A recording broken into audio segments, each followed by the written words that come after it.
Assalamualaikum warahmatullahi wabarakatuh. Perkenalkan, nama saya Muhammad Setia Ananta. Saya dari Fakultas Humaniora jurusan Sastra Inggris.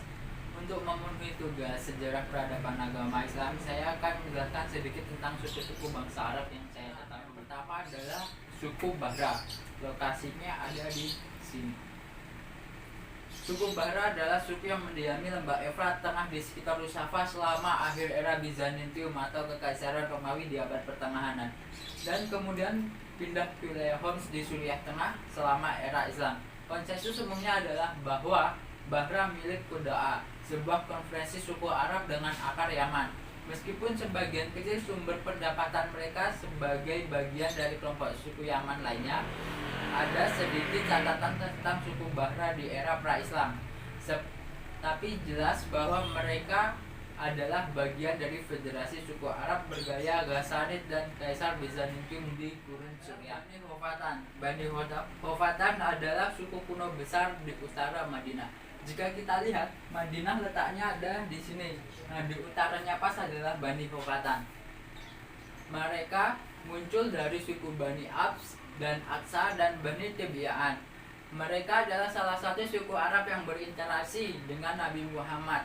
Mereka terkenal bersekutu dengan Bani Quraisy pada Perang Khandaq. Selanjutnya adalah Bani Sulaim.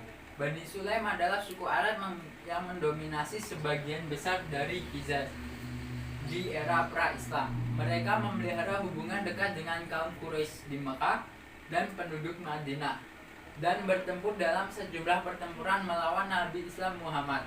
Sebelum akhirnya masuk Islam, selama aktivitas dakwah Nabi Muhammad di Madinah dan Mekah, Sulaim sebagai sekutu Quraisy, mereka memusuhi Nabi Muhammad dan pengikutnya.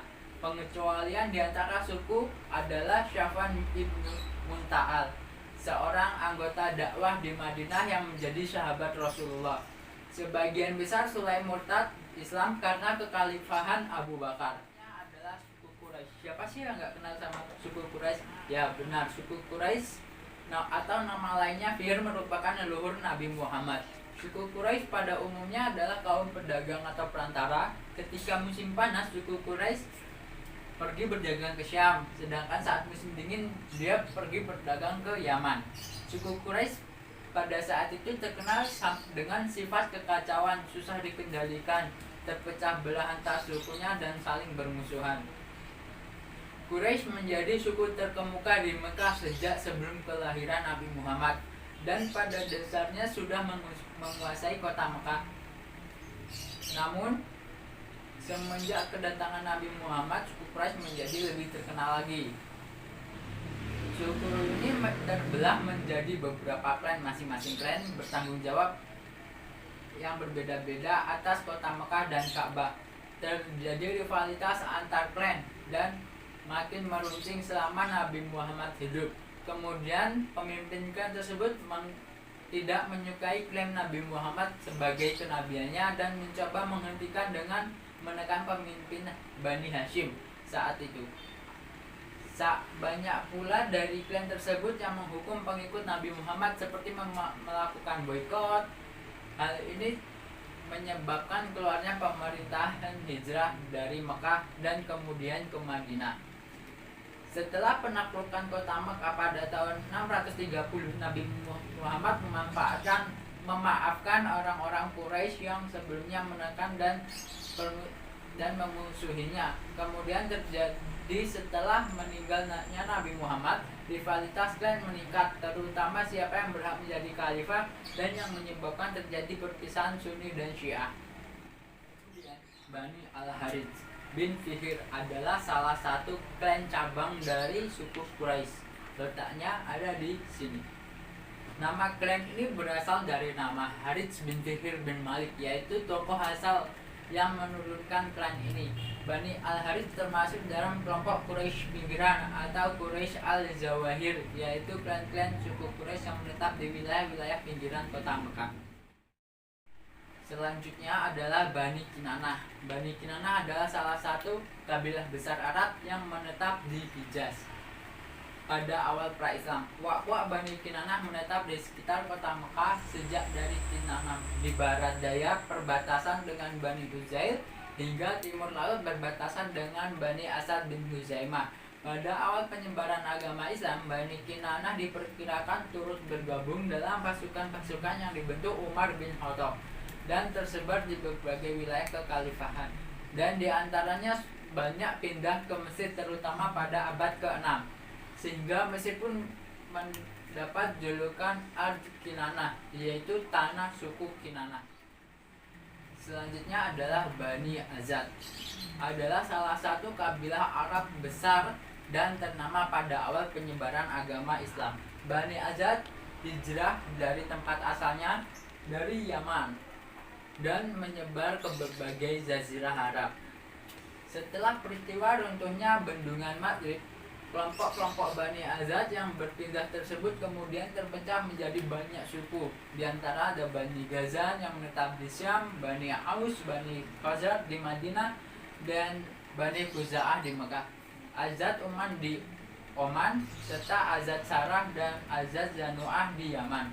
Pada masa penyebaran Islam, Bani Aus dan Bani Khazraj di Mekah adalah kabilah Azad terawal yang mendukung perjuangan Nabi Muhammad dalam dakwahnya, yaitu sejak Baiat Aqabah 1 yang pertama pada tahun 621. Bani Khuza'ah di Mekah menjadi sekutu dari Muslim Madinah, yaitu kaum Mujahidin berserta Bani Aus dan Khazraj, dan memperingatkan mereka akan kedatangan pasukan Quraisy yang bertempur Kandak pada tahun 627. Bani Khuza'ah dan Muslim Madinah tetap saling mendukung, termasuk dalam peristiwa pembebasan Mekah pada tahun 630. Selanjutnya Bani Tai pada awal berbasis di Yaman, tetapi bermigrasi ke Arabia pada akhir abad ke-2 Masehi. Pada tahun-tahun setelah penyebaran Bani As dari Yaman, mereka sebagian besar tinggal di antara pegunungan Arab Utara dan Salma, dengan Kabiar di utara Madinah sebagai oasis terpenting mereka. Dan dari sana mereka banyak melakukan serangan-serangan ke Suriah dan Irak selama musim kemarau. Selanjutnya reaksi awal keluarga Tai terhadap kemunculan Islam di Arab bervariasi. Beberapa pemeluk agama baru dan yang lainnya menolak. Klan Tai atau Tayyid di Jabal yang semuanya tinggal berdekatan satu sama lain telah memelihara hubungan yang erat dengan penduduk dan suku Mekah dan Madinah, tempat lahirnya Islam. Di antara kontak mereka di Mekah dan suku dari Quraisy, suku Nabi dan pemimpin Islam Nabi Muhammad adalah tingkat perkawinan campur antara suku Tai dan Quraisy. Pada tahun 630, Nabi Muhammad mengirim sepupunya Ali bin Abi Thalib dalam pertempuran ekspedisi untuk menghancurkan berhala utama Tai, Al-Fils, di Jabal Ajab. Sebagai hasil ekspedisi tersebut, kepala suku Kristen Tai yang berbasis di Kufa, Adi Ibnu Hadim, yang berasal dari cabang Bani Tu'ai di Al-Gaud, melarikan diri ke Suriah bersama beberapa anggota sukunya untuk bergabung dengan klan Tayyid lainnya. Sebagai saudara perempuannya ditangkap, klan Tayyid yang tersisa di Jabal Jai, termasuk Banu Man, Banu Aja, Bani Juwai, dan Bani Muawiyah, masuk Islam. Adalah Bani Tanim, adalah salah satu kabilah Arab terbesar yang paling luas penyebarannya di semenanjung Arab, pantai Mediterania Timur dan Irak. Bani Tanim terbagi menjadi banyak sekali suku-suku, antara lain adalah suku Zaid Mana, Hanzalah, Kayah, Kulaid, Yarbu, Nis'al, dan Majasya. Di antara klan yang terkenal saat ini adalah keluarga Emir Al-Thani yang menguasai Qatar. Pada masa pra-Islam, Bani Tanim menetap di Najd, Yamamah, Bahrain, hingga lembah Efrat. Bani Tanim adalah keturunan dari tokoh ternama, yaitu Tanim bin Mur bin Ud bin Ta'bihah atau Amru, yaitu salah satu anak Ilyas bin Mudahar. Ta'bihah bersaudara dengan Mudrikah bin Ilyas, yang tak lain adalah seorang nenek moyang Nabi Muhammad. Bani Tanim masuk Islam pada tahun kedua Hijriah, pada masa kekhalifahan Abu Bakar As-Siddiq. Sebagai Bani Tanim sempat murtad, penolak mengeluarkan zakat karena terbawa ajakan Sajah binti Al-Harith yang mengaku-ngaku dirinya sebagai seorang nabi. Khalid bin Walid dengan bala tentara muslim diutus untuk mengubah pendirian Bani Tanim, dan di mana sekelompok kecil dari Bani Tanim tewas terbunuh, namun sebagian besar kembali memeluk Islam. Pada masa penyebaran Islam, mereka termasuk suku yang dikirim oleh Umar bin Khattab untuk menaklukkan Irak, Persia, dan Khurasan. Dan semenjak saat itu tersebar wilayah-wilayah yang termasuk sebagian juga dikirimkan untuk menaklukkan Afrika Utara, sehingga menjadi kuat dan berkuasa di Tunisia sebagian di dinasti Aghlabiyah. Selanjutnya adalah suku Ajman, adalah suku Arab yang dominan di wilayah timur khilafah, yang merupakan kekuatan pendorong dalam penaklukan Fars, Makrah, dan Sind. Mereka adalah kelompok pedagang utama Oman Al-Ubula dan mengorganisir diaspora perdagangan dengan pemukiman orang Arab di Persia, di pantai Kiman dan Makran, lalu meluas ke Sind sejak zaman Ardasid. Mereka sangat terlibat dalam perdagangan barat dengan India, dan dengan perluasan penaklukan muslim, mereka mulai mengkonsolidasi otoritas komersial dan politik mereka di perbatasan timur. Selama tahun-tahun awal penaklukan Islam, pelabuhan Asdi di Bahrain dan Oman menjadi tempat persiapan armada angkatan laut muslim menuju Fars dan Hind. Dari 637 Masehi, penaklukan Fars dan Makran didominasi oleh suku Asdi dan sekutu dari Oman. Antara tahun 665 Masehi dan 683 Masehi, Asdi Oman menjadi sangat menonjol karena di Basra berkat bantuan dari Ziyad ibnu Abihi, gubernur Muawiyah I, dan putra Ubaidullah. Ketika menjadi anggota sukunya, suku Sa'id al-Mu'allab ibnu Abi Sufra menjadi gubernur.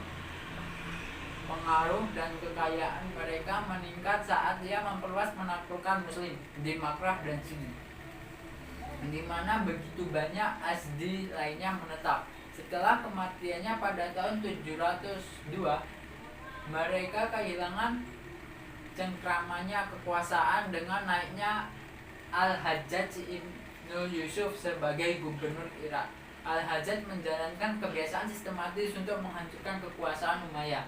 Akibat Asdi juga menderita dengan wafatnya Haji dan dibawa Sulaiman ibnu Abdul Malik sebagai khalifah. Keberuntungan mereka berbalik sekali lagi dengan menunjukkan Yazid ibnu al-Mu'allab. Selanjutnya ada Bani Abdul Qais, adalah suku Arab kuno dari cabang Rabi'ah dan suku Arab Utara di mana pra-Islam. Bani Abdul Qais sering menyerang Iran. Ketika ia menjadi dewasa, Sapur II membuat urusan bisnis pertamanya untuk menghukum Abdul Al-Qais. Dia pemimpin pasukan melintasi Teluk Persia dan menghancurkan sebagian besar Arab Timur dan Suriah, membantai sebagian besar Abdul Al-Qais dalam perjalanannya. Kemudian dalam masa pemerintahan, Sapur memindahkan banyak orang Abdul Al-Qais ke provinsi Kerman di Iran. Selama penaklukan Arabian Iran, dan Al-Qais bermigrasi ke Iran dalam jumlah besar, melakukan serangan ekstensi di Iran Selatan. Kelompok yang cukup besar dan menetap di Tafas dekat Dalaki di provinsi Bushehr. Pada awal abad ke-8, 4.000 pejuang Abdul Al-Qais menemani Qutaibah dalam kampanyenya di Khorasan di Iran. Abdul Al-Qais adalah salah satu penghuni pantai Arab, mulai dari Irak hingga Oman, termasuk Pulau Bahrain dan posisi timur Arab Saudi. ada banyak celah impotensi dalam silsilah Abdul Al-Qais di Bahrain, sehingga Bahar nama mungkin adalah keturunan dari populasi campuran etnis. Selanjutnya adalah suku Ajman, adalah suku Arab yang dominan di wilayah timur khilafah, yang merupakan kekuatan pendorong dalam penaklukan Fars, Makrah, dan Sind. Mereka adalah kelompok pedagang utama Oman Al-Ubula dan mengorganisir diaspora perdagangan dengan pemukiman orang Arab di Persia, di pantai Kiman dan Makran, lalu meluas ke Sid sejak zaman Ardasid. Mereka sangat terlibat dalam perdagangan barat dengan India, dan dengan perluasan penaklukan muslim, mereka mulai mengkonsolidasi otoritas komersial dan politik mereka di perbatasan timur. Selama tahun-tahun awal penaklukan Islam, pelabuhan Azdi di Bahrain dan Oman menjadi tempat persiapan armada angkatan laut muslim menuju Fars dan Hind. Dari 637 Masehi, penaklukan Fars dan Makran didominasi oleh suku Azdi dan sekutu dari Oman. Antara tahun 665 Masehi dan 683 Masehi, Azdi Oman menjadi sangat menonjol karena di Basra berkat bantuan dari Ziyad ibnu Abihi, gubernur Muawiyah I, dan putra Ubaidullah. Ketika menjadi anggota sukunya, suku Sa'id al-Mu'allab ibnu Abi Sufra menjadi gubernur. Pengaruh dan kekayaan mereka meningkat saat dia memperluas menaklukkan muslim di Makrah dan Sind, di mana begitu banyak Azdi lainnya menetap. Setelah kematiannya pada tahun 702, mereka kehilangan cengkramannya kekuasaan dengan naiknya Al-Hajjaj ibnu Yusuf sebagai gubernur Irak. Al-Hajjaj menjalankan kebiasaan sistematis untuk menghancurkan kekuasaan Umayyah. Akibat Azdi juga menderita dengan wafatnya Haji dan dibawa Sulaiman ibnu Abdul Malik sebagai khalifah. Keberuntungan mereka berbalik sekali lagi dengan menunjukkan Yazid ibnu Al-Mu'allab. Jadi begitu teman-teman untuk beberapa suku-suku yang bisa saya jelaskan. Jika ada kesalahan mohon dimaafkan. Wabillahi taufiq wal hidayah. Sekian, wassalamualaikum warahmatullahi wabarakatuh.